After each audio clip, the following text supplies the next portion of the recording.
প্রত্যেক দিনের আটার রুটি যদি খেতে ভালো না লাগে অবশ্যই এই চালের আটা দিয়ে রুটিটা তৈরি করে দেখতে পারেন। একদম অন্যরকম একটা রুটি, আর এটা ঝাল তরকারির সঙ্গে দুর্দান্ত লাগে খেতে। তার জন্য 1.5 বাটি জল আমি কড়াইয়ের মধ্যে দিয়ে দিলাম, একটু স্বাদ মতো লবণ দিয়ে দিচ্ছি, আর 1 বাটি চালের আটা নিয়ে নিলাম। এটা আতপ চালের আটা। কিছুক্ষণ ফুটিয়ে এইরকম সুন্দর একটা কায় তৈরি করে নিতে হবে।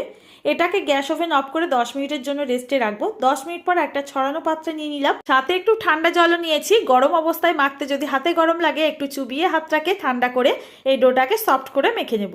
এখন এর থেকে লেচিগুলো তৈরি করে নিচ্ছি। যেভাবে প্রত্যেক দিনের রুটি আমরা বেলে নিই ঠিক সেইভাবে চালের আটা দিয়ে রুটিগুলোকে বেলে নিতে হবে।